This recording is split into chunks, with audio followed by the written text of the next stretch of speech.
நீங்கள்லாம் புதிய சட்டங்கள் சொல்லக்கூடாது.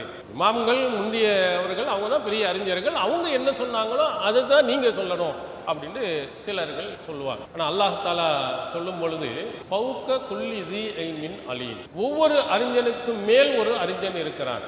எல்லாரிலேயே உலகத்திலேயே பெரிய அறிஞன் அப்படின்னு ஒருத்தரை நீங்க யாரும் காட்ட முடியும். உலகத்திலேயே 4 இமாம்கள் தான் பெரிய அறிஞர்கள் அப்படின்னு இல்லை. எல்லாத்துக்கும் மேல அல்லாஹ் ஒரு விவரமிக்கவனை, தெரிந்தவனை, அறிந்தவனை அல்லாஹ் தாலா என்ன செஞ்சிருக்கிறான், வைத்திருக்கிறான். நபிகளார் அவர்கள் நபித்தோழர்கள்ட்டே என்ன சொன்னாங்க தெரியுமா? ருப்ப முபல்லகின் அவ் ஆ மின் சாமியின், என்கிட்ட நேரடியாக கேட்டவர்கள், நீங்க யாருக்கிட்ட சொல்றீங்களோ அவர்கள் உங்களை விடவும் சரியாக புரிந்து கொள்பவராக இருப்பார்கள். இமாம்கள் என்ன கருத்தை சொன்னாங்களோ, முன்னோர்கள் என்ன சொன்னாங்களோ அதை சொல்லணும்னு அவசியம் இல்லை. நாமும் சரியான முறையில் ஆய்வு செய்து கரெக்டா நம்ம சொல்லலாம். அளவற்ற அருளாளனும் நிகரில்லா பேரன்புடையனுமாகிய எல்லாம் அல்ல அல்லாஹ் ஒருவனுக்கே புகழனைத்தும் குறித்து அகிலத்திற்கோர் அருள் குடையாம் அன்னலம் பெருமகனார் ஸல்லல்லாஹு அலைஹி வஸல்லம் அவர்கள் மீதும் அவர்களின் சொல் செயலினை தவறாது பின்பற்றி ஒழுகிய நல்லற தோழர்கள் மற்றும் நாம் அனைவர்கள் மீதும் எல்லாம் அல்ல அல்லாஹுவின் மற்றா பெருங்கருணை என்னென்றும் நிலவட்டுமா. எல்லாம் அல்ல அல்லாஹுவின் நல்லடியார்களே, எல்லாம் அல்ல அல்லாஹு தாலா இந்த மனிதர்களை படைத்து அவர்கள் எப்படி நடக்க வேண்டும் என்பதை வழிகாட்டுவதற்காக இறை தூதர்களை அல்லாஹ் அனுப்பி வைத்திருக்கிறான். அந்த இறை தூதர்களில் இறுதி தூதுவரான நபிகள் பெருமகனார் ஸல்லல்லாஹு அலைஹி வஸல்லம் அவர்கள் அரபுலகத்திற்கு வருகை தந்து மார்க்கத்தின் அனைத்து சட்டங்களையும் தெளிவுபடுத்தி சென்றிருக்கிறார்கள். குறிப்பாக அன்றைய கால மக்களிடத்தில் ஏற்பட்ட பிரச்சனைகள், மார்க்க விளக்கங்கள், மார்க்கம் தொடர்பான கேள்விகள், இவைகளுக்கெல்லாம் நபி ஸல்லல்லாஹு அலைஹி வஸல்லம் அவர்கள் விளக்கம் கொடுத்து சென்றிருக்கிறார்கள். ஆனால் ஒரு சில சட்டதிட்டங்கள் நவீன காலத்தில் நாம் சந்திக்கக்கூடிய அல்லது நபிகளாருடைய காலத்தில் இல்லாத சில பிரச்சனைகள் ஏற்பட்டிருக்குமானால் அந்த பிரச்சனைக்குரிய தீர்வுகளை நபிகளாரினுடைய பொன்மொழிகளில் அன்று நடந்த சம்பவங்களில் நேரடியாக நாம் பார்க்க முடியாது. அந்த காலத்தில் என்ன பிரச்சனை ஏற்பட்டதோ அந்த பிரச்சனைக்கு நபிகளார் அவர்கள் தெளிவாக விளக்கம் கொடுத்திருக்கிறார்கள். ஆனால் நவீன காலத்தில் ஏற்பட்டிருக்கக்கூடிய பிரச்சனைகளுக்கு நபி ஸல்லல்லாஹு அலைஹி வஸல்லம் அவர்கள் நேரடியாக அங்கே சொல்லியிருக்க மாட்டார்கள். ஆனால் அல்லாஹ்வின் தூதர் அவர்கள்தான் உலகம் அழிகின்ற வரையிலேயும் இறை தூதர். அவங்க தான் நமக்கு வழிகாட்டி. அப்போ அவர்களுடைய சட்டதிட்டங்களில் இருந்துதான் நாம் எதற்கும் ஒரு தீர்வை காண வேண்டும். அங்கே தீர்வு இருந்தால்தான் அல்லாஹ்வின் தூதர் அவர்களை இந்த உலகம் முழுவதும் அழிகின்ற வரையிலேயும் இறை தூதர் என்றும் வழிகாட்டி என்றும் நாம் ஏற்க முடியும்.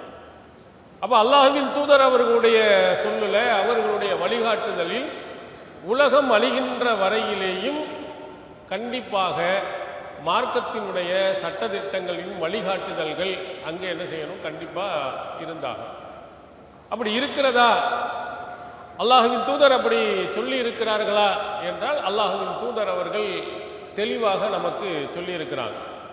புஇஸ்து பி ஜவாமியுல் கலீம், நான் ஜவாமியுல் கலீமாக நான் அனுப்பப்பட்டுள்ளேன். ஜவாமியுல் கலீம் அப்படின்னு சொன்னால் வார்த்தைகள் குறைவாக இருக்கும், அதில் உள்ள விளக்கங்கள் அதிகமாக இருக்கும். ஒரு சின்ன ஒரு வார்த்தையைத்தான் நபிகளார் அவர்கள் சொல்லி இருப்பார்கள். அந்த நபிகளார் அவர்களுடைய அந்த சின்ன வார்த்தையிலிருந்து ஏராளமான சட்டதிட்டங்கள், பல பிரச்சனைகளுக்கு தீர்வுகள் நம்மால் எடுக்க முடியும்.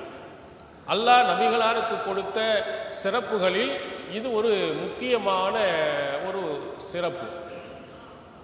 இது தொடர்பாக ஒரு நபிமொழி, அதில் ரசூலுல்லாஹி ஸல்லல்லாஹு அலைஹி வஸல்லம் அவர்கள் சொன்னதாக ஒரு செய்தி, புகாரியில் வரக்கூடிய செய்தி. வைதா அமர்த்துக்கும் பி அம்ரின் ஃபாத்து மின்ஹு மஸ்ததாத்தும், நான் உங்களுக்கு ஏதாவது ஒன்றை கட்டளையிட்டால் உங்களால் முடிந்த அளவு செய்யுங்கள். எவ்வளவு அதை செய்வதற்கு வாய்ப்பு வசதிகள் இருக்கிறோ அந்த அளவுக்கு செய்யுங்கள் அப்படின்னு நபிகளார் அவர்கள் சொல்லியிருக்கிறார்.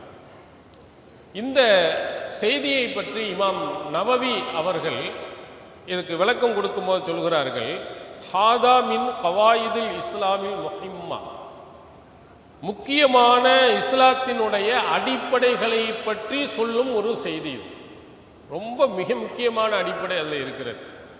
வமின் ஜவாமில் கலீம் அல்லத்தி ஊத்தியஹா ஸல்லல்லாஹு அலைஹி வஸல்லம், நபி ஸல்லல்லாஹு அலைஹி வஸல்லம் அவர்களுக்கு கொடுக்கப்பட்ட ஜவாமிஉல் கலீம் என்பதிலிருந்து உள்ளதாகும் இந்த செய்தி.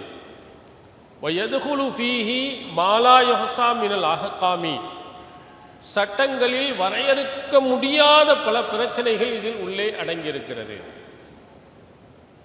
எவ்வளோ அழகாக சொல்கிறாள் பாருங்க இந்த ஒரு நபிமொழி. அதில் வைதா அமர்த்துக்கும் பி அம்ரின் ஃபாத்து மின்ஹும் மஸ்ததாத்து, ஒரு அறவரி கால்வரி உள்ள செய்தி தான். இந்த செய்தி இஸ்லாத்தினுடைய மிக முக்கியமான அடிப்படைகளை பற்றி பேசும் செய்தி.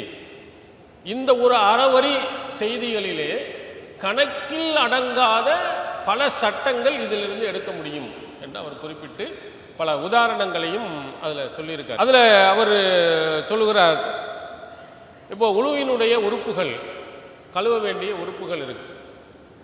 அதில் எவ்வளவு முடிந்ததோ, ஒரு சில உறுப்புகளை கழுவ முடியாமல் போகும் என்று சொன்னால் எவ்வளவு முடிந்ததோ அதை மட்டும் கழுவிக்கொள்ளுங்கள். கை ஆக்சிடென்ட் ஆயிடுச்சு, அதில் தண்ணி படக்கூடாது அப்படின்னு சொன்னால் அதை கழுவ வேண்டிய இடம், கை இந்த அளவுக்கு இருந்துச்சு, முழங்கை வரையிலையும் கழுவணும், மணிக்கட்டு வரையிலையும் ஆக்சிடென்ட் ஆகி தண்ணி படக்கூடாது அப்படின்னு சொன்னால் எவ்வளவு அந்த பகுதியில் உங்களால் கழுவ முடியுமோ அப்படி கழுவிக்கிறது என்பதை இந்த நபிமொழியிலிருந்து நாம் எடுத்துக்கொள்ளலாம். அதே மாதிரி குளிக்கணும், குளிப்பு கடமையாக இருக்கிறது. அதில் குறிப்பிட்ட இடத்தை மட்டும்தான் நம்மளால் கழுவ முடியும், குளிக்க முடியும் என்று சொன்னால் மீதம் உள்ளதை விட்டுட்டு நீங்கள் இது பண்ணலாம். ஏன்னா உங்களால் முடிந்தாலும் அவ்வளவுதான் செய்து கொள்ளுங்கள். இப்படி நிறைய சட்டங்கள். இப்போ ஃபித்ரா கொடுக்கணும், வீட்டில் இருக்கக்கூடிய ஒவ்வொருவருக்கும் ஃபித்ரா கொடுக்கணும். பணம் எவ்வளவு இருக்கு? 5 பேர் இருக்கிறாங்க, 3 பேருக்கு தான் என்கிட்ட பணம் இருக்கு, என்ன செய்யறது?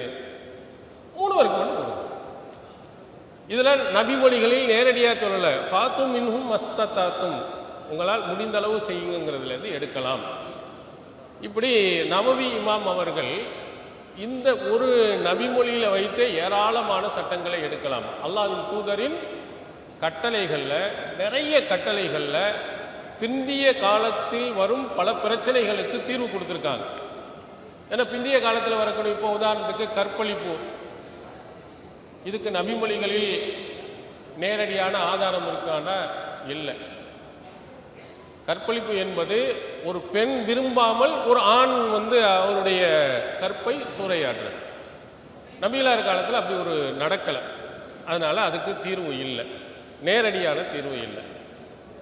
அப்புறம் அதே மாதிரி குடும்ப கட்டுப்பாடு, நபிகளார் காலத்தில் இந்த நவீனமான குடும்ப கட்டுப்பாடுங்கிறது இல்லை. அப்போ அதுக்கு என்ன தீர்வு? இந்த கேள்விகள். துருவ பிரதேசத்தில் 6 மாதம் பகல் 6 மாதம் இரவு, எப்படி தொழுகிறது, எப்படி நோன்பு நோற்பது, நமக்கெல்லாம் பிரச்சனை இல்லை. அந்த பகுதியில் வாழக்கூடியவர்களுக்கு என்ன பிரச்சனை? இது நபிகளாருடைய காலத்தில் நபிகளார் சந்திக்காத இந்த மாதிரி கேள்விகள் எல்லாம் தீர்வுகள் இருக்கான்னு சொன்னால் கண்டிப்பாக அல்லாஹ்வின் தூதருடைய அந்த சொல்லில், அவர்கள் செய்து காட்டியதில் ஆய்வு செய்தோம்னா கண்டிப்பாக கிடைக்கும். இது இப்போ தான் நம்ம சொன்னது ஒரு 4-5 நவீன காலத்தில் உள்ள பிரச்சனைகளை சொன்னோம். இந்த காலத்துக்கு பிறகு இன்னும் எத்தனையோ புதிய புதிய பிரச்சனைகள் எல்லாம் உருவாகும். அப்போ உருவாகும் பொழுது அதனுடைய தீர்வுகள் இந்த காலத்தில் சொன்ன அதே தீர்வு அங்கே பொருந்தாது. அப்போ என்ன செய்வது என்றால் ஆய்வுகள் செய்தாகணும். ஆய்வுகள் செய்தால் மட்டும்தான் அதற்கு ஒரு தீர்வை நாம் காண முடியும். எங்கே ஆய்வு செய்கிறது? திருமறை குர்ஆன் வசனங்கள், நபிமொழிகள், இவைகளை நீங்கள் ஆய்வு செய்தீர்களேயானால் அதற்கு தீர்வு கிடைத்து கொண்டே இருக்கும். இது அல்லாஹு தஆலா திருமறை குர்ஆனுடைய வசனத்தில் பல இடங்களில் நமக்கு சொல்லியிருக்கிறான் பாருங்க. வைதா தனாஸஅத்தும் ஃபீ ஷைஇன் ஃபருத்துஹு இலல்லாஹி வர்ரசூல், ஏதாவது ஒரு விஷயத்தில் உங்களுக்கு கருத்து வேறுபாடு ஏற்பட்டால் அல்லாஹ்விடத்திலேயும் அவன் தூதரிடத்திலேயும் கொண்டு செல்லுங்கள். இதில் ஒரு அடிப்படை இதை அல்லாஹ் தஆலா சொல்கிறான், உங்களிடத்தில் கருத்து வேறுபாடு ஏற்பட்டால். சட்டங்கள் விஷயங்கள்ல, கொள்கை விஷயத்தில் அல்லாஹ் ஒருவனா 2 பேராங்கிறதெல்லாம் பிரச்சனை வராது. பெரும்பான்மையான எந்த பிரச்சனைகள் ஏற்படுகின்றன சட்ட விஷயங்களில் தான் பிரச்சனைகள் அதிகமாக ஏற்படும். அதில் ஏதாவது கருத்து வேறுபாடு ஏற்பட்டால் அப்படின்னு சொன்னால் வேறுபாடும். அப்போ அல்லாஹ்விடத்திலேயும் அவன் தூதரிடத்திலேயும் கொண்டு செல்லுங்கள். திருக்குறானில் இன்னொரு இடத்துல அல்லாஹ் தஆலா சொல்கிறான், வமக்தலஃப்தும் ஃபீஹி மின் ஷைஇன் ஃபஹுக்முஹு இலல்லாஹ். நீங்கள் உங்கள் எதிலையாவது ஒன்றில் கருத்து வேறுபாடு கொண்டால் அதனுடைய தீர்வு அல்லாஹ்விடத்தில் இருக்கு, அந்த சட்டம் அல்லாஹ்விடத்தில் இருக்கு. அப்போ இதில் என்ன அல்லாஹ் சொல்லுகிறான்னா, நீங்கள் சொல்லுகின்ற சட்டங்களில் நிறைய கருத்து வேறுபாடுகள் வருவதற்கு வாய்ப்பு இருக்கு. புதிய விஷயங்கள்ல நேரடியாக சொன்னதில் எதுலையும் கருத்து வேறுபாடு வர வாய்ப்பு இல்லை. ஒரு செய்தியிலிருந்து ஆய்வு செய்து சொல்லுகின்ற பொழுது அதில் கண்டிப்பாக கருத்து வேறுபாடு கொள்ள வேண்டிய வாய்ப்பு இருக்கும். அப்படி இருந்துச்சுன்னு சொன்னால் அல்லாஹ்விடத்தில் கொண்டு செல்லுங்க. குர்ஆன் வசனத்தில் உரசி பாருங்க, நபி மொழிகளில் உரசி பாருங்கள், கண்டிப்பாக அதுக்கு ஒரு தீர்வு கிடைக்கும் என்பதை சொல்றான். இந்த விஷயத்திலேயே அல்லாஹ் என்ன சொல்கிறான்னா, பல இடங்களில் அந்த ஆய்வுகள் மீண்டும் திரும்பவும் ஆய்வு செய்ய வேண்டிய உங்களுக்கு ஏற்படலாம், கருத்து வேறுபாடுகள் ஏற்படலாம். அந்த கருத்து வேறுபாடுகள் ஏற்படும் பொழுது குர்ஆனையும் ஹதீஸையும் முறைசு பார்த்து நீங்கள் என்ன செய்யுங்கள், ஒரு முடிவுக்கு வாருங்கள். இது நபிகளாருடைய காலத்திலும் சரி, நபிகளாருடைய காலத்திற்கு பிறகும் சரி, தாபீன்களுடைய காலமாக இருக்கட்டும், நம்முடைய காலங்களாக இருக்கட்டும், எல்லா இதிலையும் ஒரு சில இடங்களில் கண்டிப்பாக கருத்து வேறுபாடு ஏற்படும் என்பதை அல்லாஹ் தஆலா இங்கே சொல்லுகிறார். அடுத்து இன்னொன்றைய நபிமொழியில் புகாரியில் இடம்பெறும் ஒரு செய்தி, ஃபைதா ஹகமல் ஹாக்கிம் ஃபஜித்தஹத சும்ம அசாப ஃபலஹு அஜ்ரான். ஃபைதா ஹகம ஃபஜித்தஹத சும்ம அஹ்தஅ ஃபலஹு அஜ்ருன். ஒரு நீதிபதி தீர்ப்பு வழங்கக்கூடியவர் ஒரு விஷயத்தில் ஆய்வு செய்து அது கரெக்டான ஒரு தீர்ப்பை கொடுத்தார், அவருக்கு 2 நன்மை. ஒரு ஆய்வு செய்யக்கூடியவர், ஒரு தீர்ப்பு வழங்கக்கூடியவர் ஆய்வு செய்து அவரை தவறிழைத்து விட்டார் என்றால் அவருக்கு ஒரு கூலி இருக்கு. இது நபிகளார் சொன்னார். இப்போ இதிலிருந்து என்ன விளங்குகிறதுனா, ஆய்வாளர் தவறாகவும் சொல்லலாம், சரியாகவும் சொல்லலாம். சரியாகவும் தவறாகவும் சொல்ல 2க்கும் வாய்ப்பு உள்ளது என்பதில் இருந்தே ஆய்வுகள் மறு செய்ய வாய்ப்பு இருக்கிறது. ஒரு தீர்ப்பு அவர் கரெக்டாக நினைப்பார், நம்ம அந்த ஆய்வை திரும்ப எடுத்து பார்க்கும் பொழுது அதில் இந்த விஷயத்தை கவனிக்க தவறி இருக்கிறார், இதை பார்க்க தவறி இருக்கிறார், இந்த நபிமொழி தெரியாமல் இருந்திருக்கிறது அப்படின்னு சொல்லி அந்த தீர்ப்பை நம்ம மாற்றும். அதனால் ஆய்வு செய்தவர் குற்றவாளி ஆக மாட்டார். அவர் ஆய்வு செய்ததற்குரிய ஒரு கூலியை அல்லாஹ் தஆலா கொடுத்து விடுவார். கரெக்டாக தீர்ப்பு வழங்கினாருன்னா அவருக்கு 2 கூலி. அப்போ இந்த செய்தியும் நமக்கு எதை உணர்த்துகிறது என்று சொன்னால், ஆய்வாளர்களாக ஆய்வு செய்யக்கூடிய நபித்தோழர்களுடைய காலத்தில் இருந்து இன்று வரையிலேயும் தவறாகவும் இருக்கலாம், சரியாகவும் இருக்கலாம். அது பிரச்சனைகள் ஏற்படும் பொழுது ஆய்வு செய்து சரியான கருத்துக்கு வரணும். இதுக்கு நிறைய உதாரணங்கள் நாம் உங்களுக்கு சொல்லலாம். நபித்தோழர்களுடைய காலத்தில் நபித்தோழர்கள் இடத்திலேயே நிறைய கருத்து வேறுபாடு வந்திருக்கு. அதுக்கு என்ன காரணம்? சிலர்கள் நபிகளாரினுடைய பொன்மொழியை தவறாக புரிந்திருக்கலாம், அல்லது சில நபிமொழிகள் அவர்களுக்கு தெரியாமல் இருந்திருக்கலாம். இந்த மாதிரி காரணங்களினால் ஒரு நபித்தோழர் இன்னொரு நபித்தோழர் சொன்ன கருத்தை தவறு என்று புரிந்து அவர் எதை சரிந்து சொன்னாரோ அதை தெளிவுபடுத்தியிருக்கிறார். அதுக்கு உதாரணம் பாருங்க. ஃபர்ஸ்ட் புகாரியில் இடம்பெறும் ஒரு செய்தி, லா யுஸல்லியன்ன அஹதுல் அஸர இல்லா ஃபி பனி குரைலா. ரசூலுல்லாஹி ஸல்லல்லாஹு அலைஹி வஸல்லம் அகல் போர்லேருந்து திரும்பி வரும்போது மக்கள்கிட்ட சொல்கிறாங்க, நீங்கள் பனு குரைலாவை சந்திக்கும் வரை அசர் தொழுகையை தொழக்கூடாது. நபிகளாரின் கட்டளை. இந்த கட்டளையை 2 நபித்தோழர்கள் 2 விதமாக புரிந்து கொள்கிறார்கள். அவங்க புறப்பட்டு போய்கிட்டே இருக்கிறாங்க. போய்கிட்டே இருக்கின்ற பொழுது இடையில் அசர் தொழுகையின் நேரம் வந்துவிட்டது. சில நபித்தோழர்கள் அசர் தொழக்கூடாது, ஏன்னா பனு குரைலாவை நம்ம போய் அடையலை, ரசூலுல்லாஹ் தொழக்கூடாதுன்னு சொன்னாலும் அவங்க தொழாமல் அங்கே போயிட்டாங்க. இன்னும் நபித்தோழர்கள் எப்படி அந்த செய்தியை புரிகிறார்கள் என்று சொன்னால், நபிகளார் தொழுகையுடைய நேரத்தில் தொழக்கூடாதுன்னு கருத்தில் இல்லை, வேகமாக நீங்கள் போகுங்கிற கருத்தில் தான் இதை சொல்லி இருக்கிறாங்க. அதனால் அசர் டைம் நம்ம எவ்வளோ வேகமாக வந்துட்டோம் முடியலை, ஆனால் நேரம் வந்து விட்டது, தொழுதுருவோன்னு அங்கேயே தொழுதுட்டாங்க. ஒரு நபிமொழி. இந்த நபிமொழியை 2 நபித்தோழர்கள் 2 வகையாக புரிந்து கொள்கிறார்கள். ஒன்று அசல் தொழுகையை பனு குறைலா சந்தித்த பிறகுதான் தொழுவணும், இன்னொருவர் இல்லை நம்ம தொழலாம். அப்போ ரசூல் ஸல்லல்லாஹு அலைஹி வஸல்லம் அவர்களிடத்துல போய் இந்த 2ஐயும் சொன்னார், தொழுதவர்களை பற்றியும் தொழாதவர்கள் பற்றியும் சொல்லும் பொழுது நபிகளார் அவர்கள் வலம் யுனிஃப் வாஹிதம் மின்ஹும், அவர்கள் யாரையும் நபிகளார் அவர்கள் குறை சொல்லவில்லை. 2மே கரெக்ட் தான், அதில் தப்பு இல்லை. 2 விதமாகவும் அதை புரிவதற்கு வாய்ப்பு இருக்கிறது.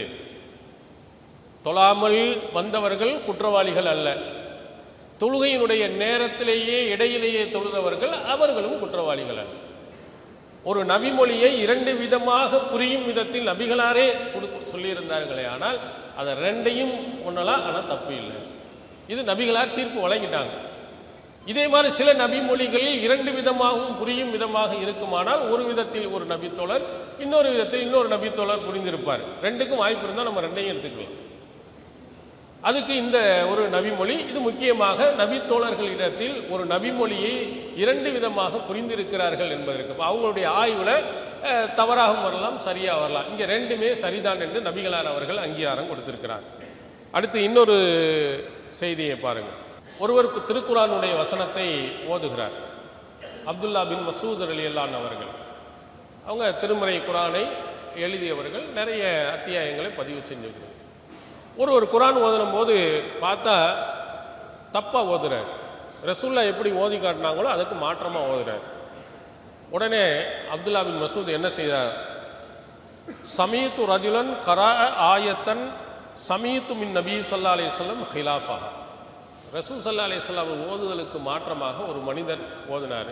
அதை கேட்ட உடனே ஆளை பிடிச்சி இழுத்துக்கிட்டு வந்து அல்லாஹ்வின் தூதர் அவர்கள்ட்ட விடுறார். அல்லாஹ்வின் தூதர் அவர்களே பாருங்க, நீங்கள் ஓதி காட்டுறது மாத்தமாக ஓதுறாரு, என்னன்னு கேளுங்க. 2 பேருமே ரசூலுல்லாஹ் நீ ஓதுனது என்ன, அவங்க ஓதுனது 2ஐயுமே கேட்குறாங்க.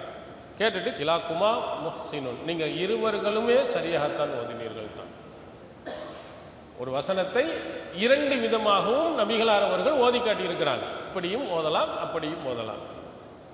அவர் அப்துல்லா பின் மசூத் ரலியல்லாஹு அன்ஹு அவர்களுக்கு ஓதி காட்டியது இந்த நபருக்கு தெரியாது. இந்த நபருக்கு ரசூல் ஸல்லல்லாஹு அலைஹி வஸல்லம் சொன்னது அப்துல்லா பின் மசூதுக்கு தெரியாது. இப்போ ஒரு நபிமொழி இன்னொருக்கு தெரியாதனால அது தப்பு, இவர் ஓதுனது தவறு அப்படின்ட்டு அவர் சண்டைக்கு போனார் அப்துல்லா பின் மசூத். ரசூல் ஸல்லல்லாஹு அலைஹி வஸல்லம் 2 விதமாகவும் ஓத அனுமதி இருக்குது. இப்போ 2ம் கரெக்ட். அடுத்து அதே மாதிரி இது 2 விதமாக கரெக்டாக இருக்கிறது. இது ஒரு ஆள் சரியாகவும் இன்னொரு ஆள் தவறாகவும் செய்கிற மாதிரி சில செய்திகள். அதில் சஹி முஸ்லிமில் இடம்பெற்றிருக்கக்கூடிய ஒரு செய்தி, மஸ்ரூக் அவர் இருக்கிறாரு, அபு அத்தியாங்கிறவரும் அங்கே இருக்கிறாரு. இருக்கும்போது ஆயிஷா நாய் அவங்கள்ட்ட போய் கேட்குறாங்க, யா உம்முல் முஃமினீன் ரஜுலானி அஸ்ஹாபி முஹம்மதின் ஸல்லல்லாஹு அலைஹி வஸல்லம் அஹதுஹுமா யுஅஜ்ஜுல் இஃப்தார் வ யுஅஜ்ஜுலுஸ் ஸலா வல் ஆஹரு யுஅஹிருல் இஃப்தார் வ யுஅஹிருஸ் ஸலா. 2 நபித்தோழர்கள், 2 பேருமே நபித்தோழர்கள். ஆயிஷா நாயிட்ட கேட்குறா, 2 நபித்தோழர்கள். ஒரு நபித்தோழர் என்ன செய்கிறார், தொழுகையையும் நோன்பு திறப்பதையும் விரைவுபடுத்துகிறார், ஃபர்ஸ்ட்ல செய்கிறார், லேட் பண்ணாமல் செஞ்சிடறார். இன்னொரு நபித்தோழர் என்ன செய்கிறார், நோன்பு திறப்பதையும் லேட் பண்ணுறார், தொழுகையையும் தாமதமாக தொழுகிறார். இந்த 2ல் யார் செய்வது சரி என்பது ஆயிஷா நாய் அவர்கிட்ட கேட்கப்படும் கேள்வி. 2 பேருமே நபித்தோழர் வழங்கிக்கிறங்க. ஒரு தாபி ஒரு நபித்தோழர் அப்படி இல்லை, 2மே அல்லாஹ்வின் தூதரினுடைய தோழர்கள். ஆனால் 2 பேருமே முரணா செய்கிறாங்க. நோன்பு திறக்கிறத வேகமாக ஒரு ஆள் செய்கிறார், ஒரு ஆள் லேட்டாக செய்கிறார். தொழுகையை சீக்கிர நேரத்தில் ஒரு ஆள் தொழுகிறார், கொஞ்சம் தாமதமாக ஒரு ஆள் தொழுகிறார். இப்போ 2 பேருமே இப்படி செய்கிறாங்களே, எது சரி என்பது தான் ஆயிஷா நாயிடத்தில் கேட்கப்படும் கேள்வி. அப்போ ஆயிஷா நாய் அவர்கள் ரொம்ப அழகாக கேட்டார்கள், யார் நோன்பு திறப்பதையும் தொழுகையையும் விரைவாக செய்கிறார் அப்படின்னு கேட்கும்போது அப்துல்லா பின் மசூத் ரலியல்லாஹு அன்ஹு, நபிகளார் அவர்கள் இப்படித்தான் செய்தார். முடிச்சுட்டாங்க. அடுத்தவர்களை குறை பேசுறது இல்லை, ஒரு அழகான ஆயிஷா நாயினுடைய ஒரு அற்புதமான ஒரு அணுகுமுறை. 2 பேரில் கரெக்டாக செஞ்சது யாருன்னு பார்த்துட்டு அல்லாஹ்வின் தூதர் அவர்கள் இப்படி தான் செஞ்சாங்க. இன்னொருவர் யாருன்னு முஸ்லீமுடைய அது கீழே இருக்குது, அபு முசல் அஷாரி அப்படின்ட்டு பின்னால் கொடுக்கப்பட்டிருக்கு. இப்போ அப்துல்லா பின் மசூத் ரலியல்லாஹு அன்ஹு அவருடைய ஒரு வழக்கம், அபு மூசல் அஷாரியுடைய ஒரு வழக்கம், ரெண்டு பேருமே நபித்தோழராக இருக்கிறாங்க. ஒருவர் தவறாக செய்கிறார், ஒருவர் கரெக்டாக செய்கிறார். அப்போ அவருடைய ஆய்வு, அபு மூசல் அஷாரியுடைய ஆய்வு, அவர் எடுத்துக்கொண்ட நிலை தவறு. ஏன்னா விரைவாக செய்ய வேண்டும் என்ற செய்தி அவருக்கு கிடைத்திருக்காமல் போயிருக்கலாம். ஏன்னா யார் நோன்பு திறப்பதை விரைவுபடுத்துகிறாரோ அவர் நன்மையில் இருந்து கொண்டே இருக்கிறார். நபிகளால் தெளிவாக சொல்லியிருக்காங்க. சூரியன் மறைஞ்சிட்டா உடனே நோன்பாளி நோன்பு திறக்கணும் அப்படின்னு நிறைய நபிமொழிகள் இருக்குது. இது தெரியாமல் இருந்திருக்கலாம், அதனால் அவர் அப்படி செய்திருக்கலாம். அப்போ இந்த ரெண்டு நபித்தோழர்கள் ஒவ்வொருத்தரும் ஒவ்வொரு விதமாக செய்கின்ற பொழுது எது சரி, அல்லாஹ்வின் தூதர் அவருடைய காலத்தில் எது சரி என்பதை நம்ம ஒப்பிட்டு பார்க்கணும். அந்த காலத்தில் இன்னொரு மூன்றாவது ஒரு நீதிபதியாக ஆயிஷா நாயி அவர்களை வைத்து அல்லாஹ்வின் தூதர் அவர்களுடைய பழக்கம் எப்படி இருந்தது என்பதை பார்த்து அந்த தாபியன்கள் முடிவு செஞ்சிருக்கிறார். அதே மாதிரி இன்னொரு செய்தி, இப்னு உமர் ரலியல்லாஹு அன்ஹு அவங்களுக்கும் ஆயிஷா நாயி, இப்னு அப்பாஸ், இப்னு உமருடைய ஒரு கருத்து, ஆயிஷா நாயியும் அதே மாதிரி இப்னு அப்பாஸ் அவர்களுக்கும் இன்னொரு ஒரு கருத்து. ஒரு செய்தியை, அல்லாஹ்வின் தூதரிடத்திலிருந்து வந்த செய்தியை புரிந்து கொள்வதில் தவறிழைத்ததுக்கு ஒரு உதாரணம். முஸ்லிமில் இடம்பெற்றிருக்கக்கூடிய செய்தியில் அன்ன இப்னு உமர் கான யரா தஹசீப சுன்னா, ஹஜ்ஜில் இருந்து திரும்பி வரும் பொழுது முஹஸ்ஸப்னு ஒரு இடம் இருக்கிறது, அந்த இடத்தில் தங்குவதை சுன்னத்து என்று இப்னு உமர் அவர் நினைத்தார். திரும்பி வரும்போது அந்த இடத்துல தங்கிட்டு தான் நம்ம என்ன செய்யணும், சொந்த ஊருக்கு போகணும். ஏன்னா நபிகளார் அவர்கள் தங்கி இருக்கிறாங்க, இப்னு உமர் ரலியல்லாஹு அன்ஹு.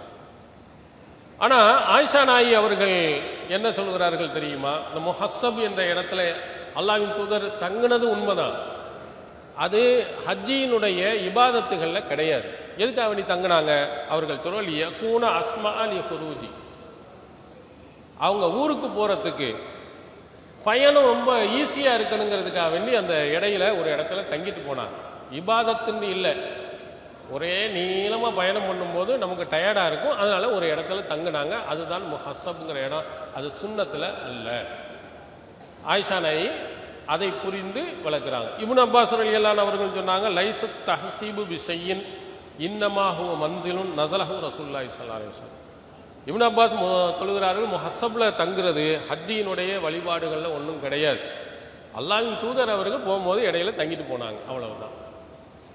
இப்போ பாருங்க, இப்னு உமர் ரலியல்லாஹு அன்ஹு அவர்கள் அந்த செய்தியை எப்படி புரிந்திருக்கிறார்? அவருடைய ஆய்வு என்னன்னா, அல்லாஹ்வின் தூதர் அவர்கள் தங்கினாங்க, அது சுன்னத்தில் உள்ளதுதான். ரெண்டு நபித்தோழர்கள் அவங்களுடைய ஆய்வு என்ன செய்யறதுனா, இது ரசூல் ஸல்லல்லாஹு அலைஹி வஸல்லம் இபாதத்தாகவும் நமக்கு சொல்லலை, இருங்கன்னு நமக்கு சொல்லலை, போகிற வழியில் ஓய்வு எடுத்து போன ஒரு இடம், அதனால அது சுன்னத்தில் வராது, அவங்களுடைய ஆய்வு.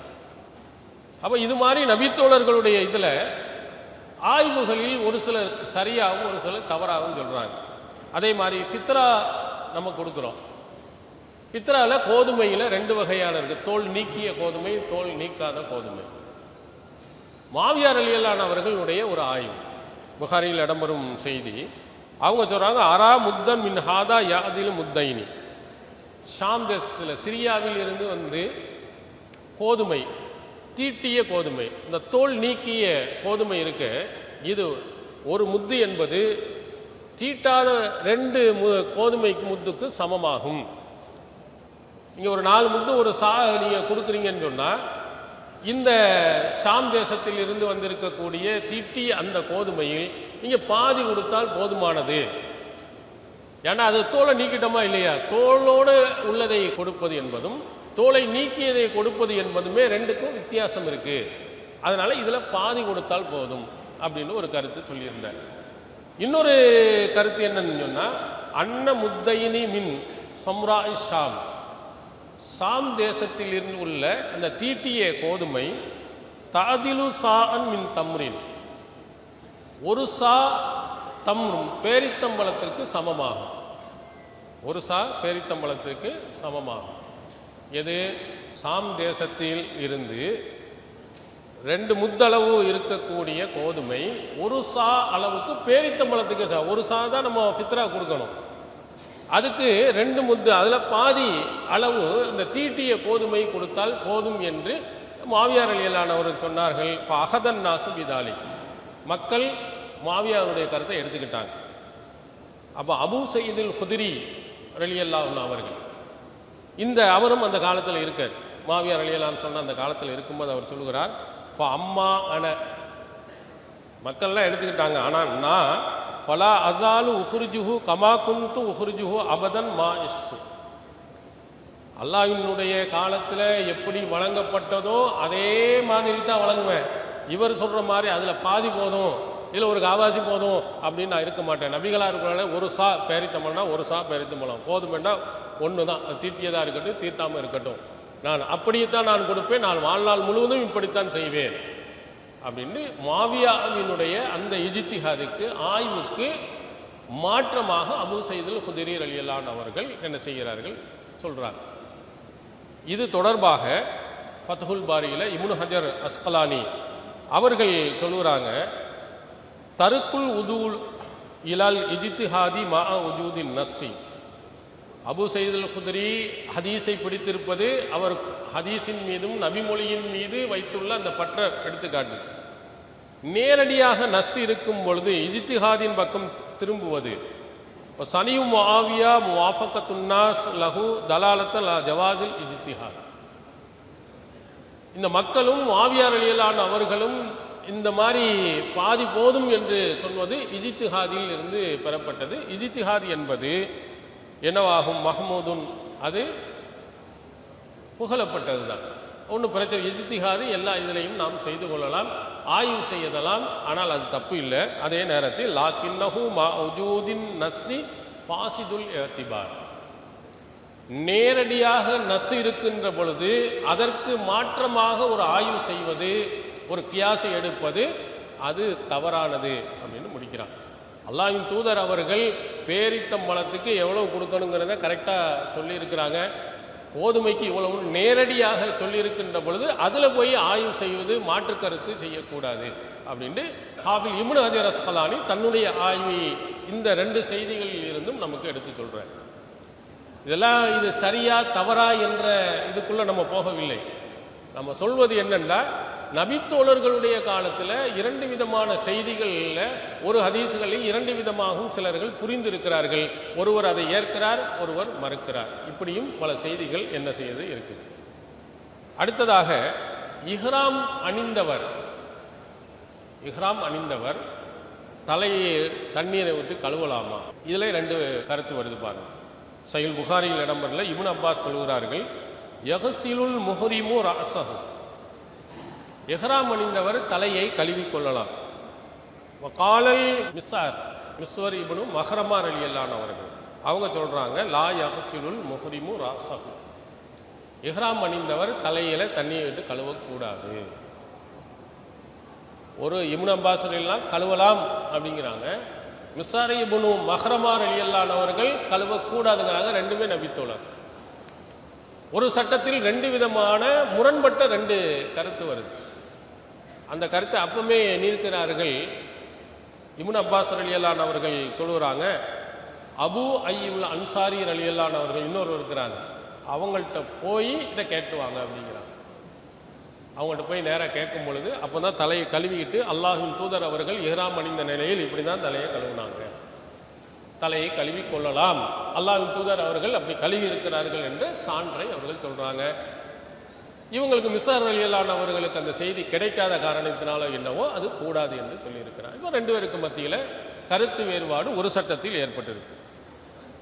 அடுத்ததாக சாதாரணமாக இருக்கும் நிலையில் தொழுகையை ஜம்மு செய்வது. இப்னு அப்பாஸ் ரலியல்லாஹு அவர்கள் அவங்க அசருக்கு பிறகு ஒரு நாள் மக்களுக்கு பயான் பண்ணிட்டு இருக்கிறாங்க. ஹதப்னா இப்னு அப்பாஸ் யோமன் பாதல் அஸ்ரி, அசர் தொழுகைக்கு பிறகு பயான் பண்ணுறாங்க. பயான் அப்படியே நீண்டுக்கிட்டே போகுது. கரபத்தி ஷம்ஸ் ஒ பதஅத்தின் நுஜூம், சூரியனும் மறைந்து விட்டது, நட்சத்திரங்கள் தெரிய ஆரம்பிச்சு, அந்த அளவுக்கு டைம் தாண்டி போய்கிட்டே இருக்கு. மகரிபு தொழுவலை. அப்போ உடனே மக்கள் எல்லாம் சொல்கிறாங்க, சலா சலா, தொழுக, நீங்கள் பாட்டுக்கு பயானை இழுத்துக்கிட்டே இருக்கிறீங்க அப்படின்ற உடனே இப்னு அப்பாஸ் ரலியல்லாஹு அவர்கள் விளக்கம் கொடுக்குறாங்க. ராய்த்து ரசூலல்லாஹி ஸல்லல்லாஹு அலைஹி வஸல்லம் ஜமா பைனல் லுஹரி வல் அசரி வல் மகரிபி வல் இஷாய். லுஹர், அசர், மகரிப், இஷா இதை இணைத்து நபி ஸல்லல்லாஹு அலைஹி வஸல்லம் அவர்கள் தொழுதிருக்கிறார்கள். ரசூல்லா ரெண்டு லுஹரை அசர்னு சொல்லியிருக்காரு. எப்போது ஒரு சந்தர்ப்பத்தில் லுஹரை அசரையும் மகரிப இஷாவையும் நம்ம தொழுதுக்கிறலாம். எப்போதும் தொழலாமா? எப்போதும் தொழுதா 3 வக்தா போயிடும். லுஹரிலோட அசரை தொழுவோம் 1 வக்து, மகரிபோட இஷாவை தொழுவோம் 2 வக்து, ஃபஜரோட தொழுவோம் 3 வக்தா போயிடும். அப்போ குறிப்பிட்ட நேரம் என்பது இல்லாமல் என்றாவது ஒரு நாள் ஒரு அவசியம் தேவை. இப்போ பயான் பண்ணுறோம், நம்ம கூட இங்கே மகரிபில் நிகழ்ச்சி ஆரம்பிச்சிட்டோம்னா என்ன செய்கிறோம்? பயான் தொடர்ந்துக்கிட்டே தான் இருக்கும். அப்புறம் மகரிபை முடிந்த பிறகும் பயான் நடக்குது. ஆனால் பின்னால் மகரிபையும் இஷாவையும் ஜம்மு பண்ணிக்கணும். அது மாதிரி தான் முக்கியமான ஒரு உரையாக இருந்திருக்கலாம். இப்னு அப்பாஸ் பயான் பண்ணிக்கிட்டே தான் இருக்காரு. மகரிபும் தாண்டி விட்டது, இஷா நெருங்க போகிறது. அப்போ தான் சொன்னாங்க, ரசூல்லா இப்படின்னு செஞ்சுருக்காங்க, கவலைப்படாதீங்க, நம்ம மகரிபையும் இஷாவையும் ஜம்மு பண்ணி தொழுதுக்கலாம் அப்படின்ட்டு அல்லாஹ்வின் தூதருடைய கருத்தையும் சேர்த்து சொன்னாங்க. இருந்தாலும் மனசுக்குள்ள அது எப்படி தொழுகை நேரத்தில் எதுக்கையா பயான் பண்ணிட்டு இருக்கிறீங்க அப்படின்னு நமக்கு ஒரு வருமா இல்லையா? எதுக்கு நம்ம பயான் தொழுவு முடிச்சுட்டு பயான் பண்ண வேண்டியானா அப்படி என்னையா அக்கறை, அவ்வளோ அவசியம் அப்படிங்கிற மாதிரி உள்ளத்துக்குள்ள ஒன்று. அந்த செய்தி அறிவிக்கிற தாபி அப்துல்லா இப்னு ஷகீக் அவர் சொல்கிறாரு, ஃபஹாக்கஃபி சத்ரி மின் தாலிக்க செய்வோம், என் உள்ளத்தில் ஒன்று உறுத்திக்கிட்டே இருந்துச்சு, இது எப்படி பயான் பண்ணிக்கிட்டு தொழுகையை விட்டுட்டு இப்படி போகிறாரு அப்படின்ற உடனே ஃபஅதைத்து அபா ஹுரைரா ஃபஸஅல்துஹு ஃபஸத்தக மகாலத்தோ. இருந்தாலும் எனக்கு மனசு உரிச்சிட்டு இருந்த உடனே இன்னொரு நபித்தோழர்கிட்ட போய் கேட்பான், அபூ ஹுரைரா ரலியல்லாஹு அன்ஹு அவங்கள்ட்ட போய் இப்படி செய்தாங்களே, இது சரிதானா, இப்படி செய்யலாமா அப்படின்னு கேட்டேன். அவங்க இப்னு அப்பாஸ் செஞ்சது சரிதான், கரெக்டான்னு சொன்னாங்க. இதில் பல சட்டங்கள் நமக்கு இருக்குது, பல அறிவுரைகள் இருக்குது. நபித்தோழர்கள் சொல்லிட்டாலே அப்படியே நம்பிட்டு போகலாம் இல்லை. அவருக்கு மன உறுத்தல் வந்துச்சுன்னு சொன்னால் அந்த உறுத்தலை சரி செய்வதற்கு இன்னொரு நபித்தோழருடைய இதில் போய் அல்லாஹ்வின் தூதர் அவர்கள் இப்படி செய்தாங்களாங்கிறத கேட்டு அப்புறம் தான் சரி செஞ்சுக்கிறார். அதனால் 2 விதமான கருத்துக்கள் நபித்தோழர்கள் இடத்திலேயே இது மாதிரி 2 விதமான கருத்துக்கள் பல இடங்களில் பல சட்டங்களில் வந்திருக்கு. அதில் ஒவ்வொருவரும் ஒரு ஆய்வை வைத்து என்ன செஞ்சுருக்கிறாங்க, முடிவை எடுத்திருக்காங்க. அந்த முடிவிலும் கூட சிலர்களுக்கு மனசங்கடங்கள் ஏற்பட்டிருக்கு. அதையும் போய் என்ன செஞ்சுருக்காங்க, அடுத்தவங்கள்ட்ட கேட்டு சரி பண்ணியிருக்கிறாங்க. அடுத்து இன்னொரு செய்தி, ஸைத் பின் சாபித் இப்னு அப்பாஸ் ரலியல்லாஹு அன்ஹு இவங்க 2 பேருக்கும் இடையில் எப்படி அப்துல்லா பின் மசூத் அபு முஸல் அஷரி இவங்க 2 பேருக்கும் இடையில் பல சட்டங்களில் கருத்து வேறுபாடு வந்திருக்கிற மாதிரி ஸைத் பின் சாபித்துக்கும் இப்னு அப்பாஸ் ரலியல்லாஹு அன்ஹு கருத்து வேறுபாடு. வாரிசுரிமை சட்டத்திலாம் பார்த்தீங்கன்னா ஸைத் பின் சாபித்துக்கும் இப்னு அப்பாஸுக்கும் பல சண்டைகள்லாம் இருந்திருக்கு. இப்போ நம்ம ஒரு செய்தியை பார்க்கிறோம், சஹி முஸ்லிமில் இடம்பெற்றிருக்கு. ஸைத் பின் சாபித்து இப்னு அப்பாஸை பார்த்து சொல்கிறாங்க, துஃப்தி an தஸ்துரல் ஹாயிலு கபுல ஐயக்கூன Ahiri Ahadiya bill Baith. ஹஜ்ஜு முடிஞ்சுட்டா நம்ம கடைசியாக பிரியக்கூடிய நேரத்தில் காபத்துல்லாவை வலம் போகணும். கடைசியாக ஹஜ்ஜி முடிச்சுட்டு காபத்துல்லாவில் ஊருக்கு கிளம்பலாம். ஆனால் மாதவிடாய் ஏற்பட்ட அந்த பெண்கள் அவங்க நல்ல தூய்மையானதுக்கு பிறகு அவங்க திரும்பவும் காபத்துல்லாவை சுற்றி வர வேண்டிய அவசியம் இல்லை அப்படின்னு இப்னு அப்பாஸே நீ ஃபத்வா கொடுத்துக்கிட்டு இருக்கிறியே அப்படின்னு யார் கேட்குறா? ஸைத் பின் சாபித் ரலியல்லாஹு அன்ஹு கேட்குறாங்க. ஒரு 2 பேருமே நபித்தோழர், 2 பேருமே திருமண இயக்குனரோட அதிக தொடர்பு இருந்தவர்கள், நபிகளாரிலும் அதிகம் தொடர்பு இருந்தவர்கள். அவங்க இப்னு அப்பாஸினுடைய கருத்து தப்புங்கிறத என்ன செய்கிறாங்க, நீங்கள் செய்கிறது தவறு, அவங்களும் காபத்துல்லாவை கடைசியாக வலம் வந்துட்டு தான் ஊருக்கு போகணும். அப்போ சொன்ன உடனேயே இப்னு அப்பாஸ் அவர்கள் சொல்கிறாங்க, ஃபஸல் ஃபுலானத்தல் அன்சாரியா, இந்த அன்சாரி குலத்தை சார்ந்த பெண்மணி, அவங்கள்ட்ட போய் கேள், ஹல் அமரஹா ரசூலுல்லாஹி ஸல்லல்லாஹு அலைஹி வஸல்லம் பிதாலிக ரசூலுல்லாஹி ஸல்லல்லாஹு அலைஹி வஸல்லம், அல்லாஹ்வின் தூதர் அவர்கள் இப்படித்தான் கட்டளையிட்டார்களா, போய் கேட்டுவாங்க. இவங்க மாதவிடாய் ஏற்பட்ட பெண்மணி கரெக்டாக தெரிஞ்சு வச்சுருந்துருக்கிறாங்க, ரசூலுல்லாஹ்ட்ட ஃபத்வா கேட்டதை தெரிஞ்சு வச்சுருக்காங்க. அதனால் இப்னு அப்பாஸ் சொல்கிறாங்க, போய் கேளுங்க, அவங்க என்ன செய்வாங்க பதில் சொல்லுவாங்க. போய் கேட்டுட்டு ஸைத் பின் சாபித் எல்லாம் சிரித்திக்கிட்டே சொன்னாங்க, மா அராக்க இல்லா கது சதக், நீ கரெக்டாக செஞ்சேன்னு தான் நான். அவங்க கரெக்டாக ஆமாம் ரசூல் ஸல்லல்லாஹு அலைஹி வஸல்லம் இப்படி தான் சொன்னாங்க அப்படின்னு சொன்னோன்னா ஸைத் பின் சாபித் ரலியல்லாஹு ஏற்றுக்கிட்டாங்க. இப்போ ஒரே செய்தி ஒருவர் கூடும் என்கிறார், இன்னொருவர் கூடாதுங்கிறார், ஒரு ஆள் செய்ய வேண்டும் என்கிறார், இன்னொரு செய்யக்கூடாது என்று நபித்தோழர்களுக்கு இடையிலே நிறைய கருத்து வேறுபாடு. அந்த கருத்து வேறுபாடுக்கு சில நபிமொழிகள் சில நபித்தோழர்களிடத்தில் கிடைக்காத காரணத்தினால் நம்ம முந்தைய காலத்தில் இருந்த அறிஞர்கள் ஆய்வு செய்து சட்டம் சொல்லும்போது சில நபிமொழிகள் கிடைக்காதனால சொல்லியிருப்பாங்க. அப்போ நமக்கு அந்த நபிமொழிகள் கிடைக்குமானால் என்ன செய்யணும்னா அந்த சட்டத்தை மாற்றி நம்ம புதிய சட்டத்தின் பக்கம் போகணும். இப்போ இந்த மாதிரி ஆய்வுகள் ஒவ்வொரு காலகட்டத்திலையும் என்ன செய்கிறது அதிகமாக வந்துட்டு இருக்கு.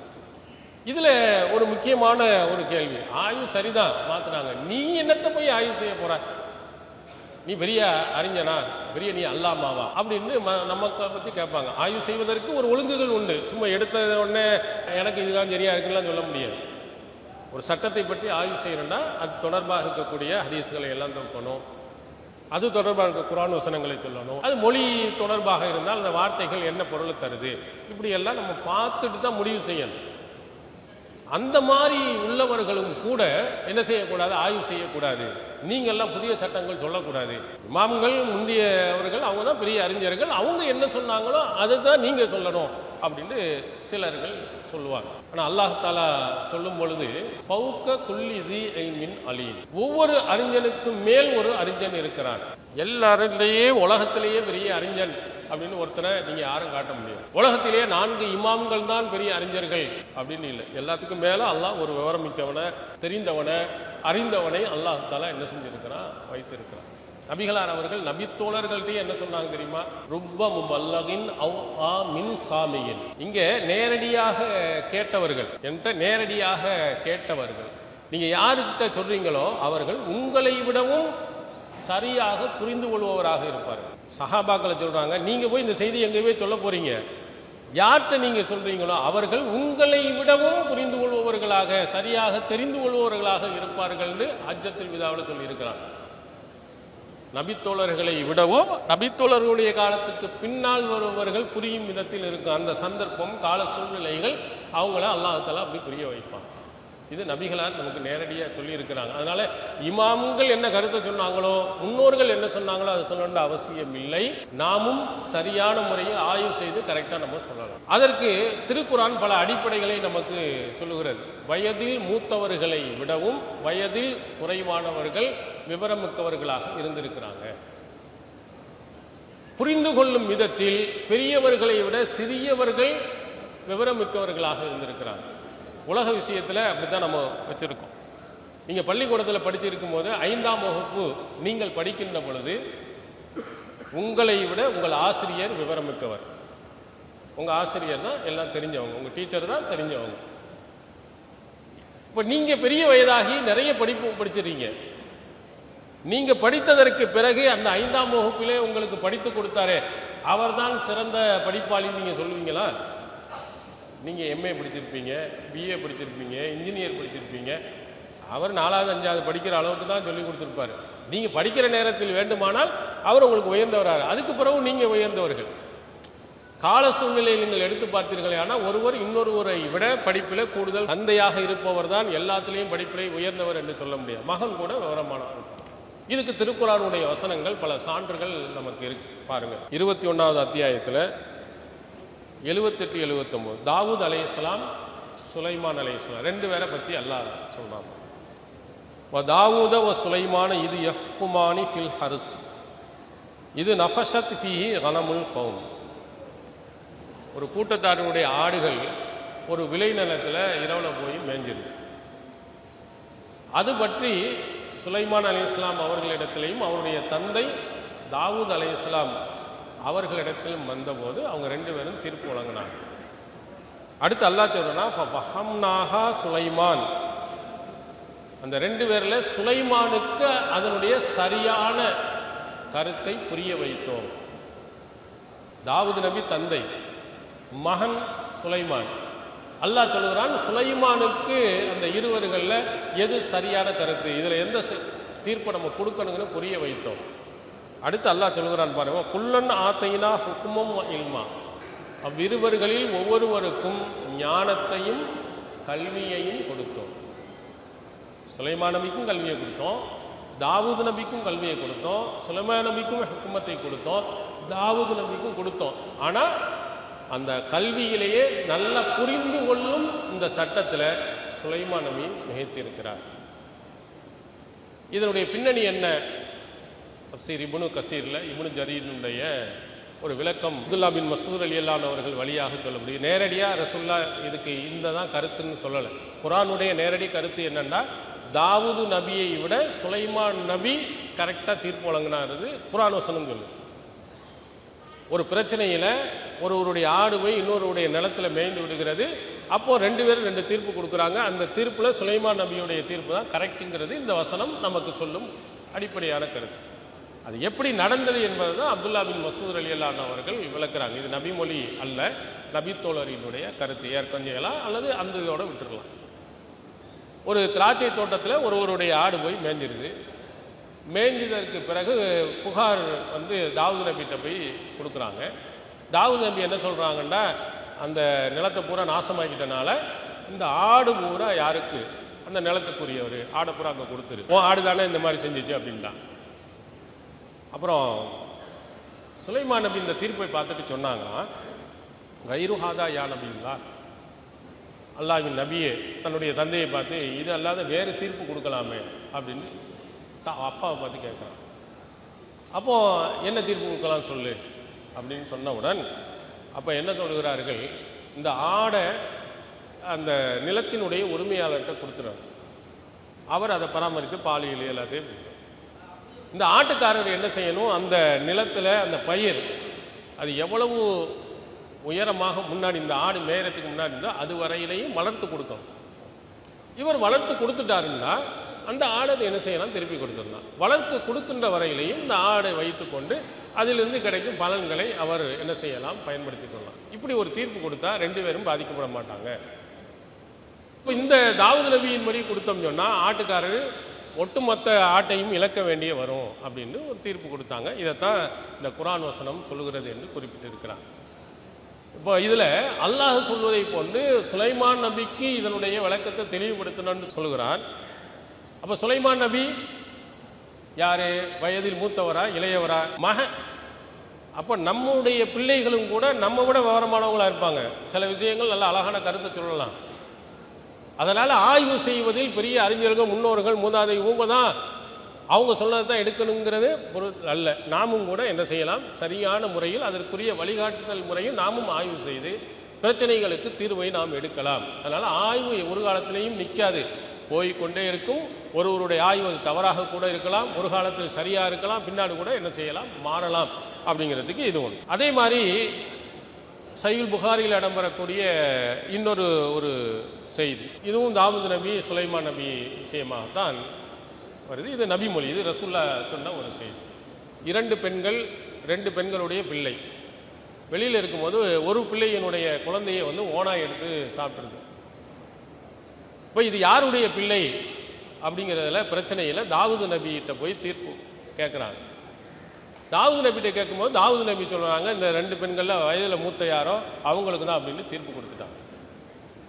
அப்போ அந்த இளைய பெண்மணி சுலைமான் நபி வீட்டில் இந்த பிரச்சனையை கொண்டு போய் சொல்கிறாங்க. ரெண்டு பேருமே வந்த உடனே சுலைமான் நபி என்ன செய்கிறார்கள், ஒரு கத்தி எடுத்துகிட்டு வாங்க, இந்த பிள்ளைய ரெண்டா அறுத்து ஆளுக்கு பாதியை நான் கொடுத்துறேன், எடுறா கத்தி அப்படின்னு. உடனே சிறியவள் இளையவள் வந்து உடனே வேகமாக வந்து அல்லாஹ் தூதரே என் பிள்ளை இல்லை, அந்த பெரிய ஒரு பிள்ளை தான், அங்கேயே இருக்கட்டும் அப்படின்னு சொன்னவுடன் சுலைமான் நபி இது இளைய பெண்ணுக்கு உரியதான். அந்த பெரிய வந்து கல் மாதிரி இருந்துக்கிட்டா, ஏன்னா அவள் பிள்ளை இல்லையில.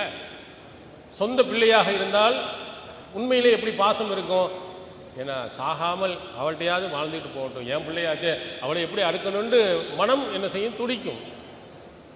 அந்த துடிப்பை கவனத்தில் வைத்துக்கொண்டு சுலைமான் நபி தாவூது நபியினுடைய தீர்ப்புக்கு மாற்றமாக சொல்லியிருக்கிறாங்கன்னு நபிகளார் அவர்கள் நமக்கு சொல்லியிருக்கிறாங்க. இதே மாதிரி நிறைய செய்திகள். ஆயிஷா நாயி அவர்கள் ரசூலுல்லாஹ் இறக்கும்போது வயது எத்தனை, இறக்கும்போது 18 வயசு தான்.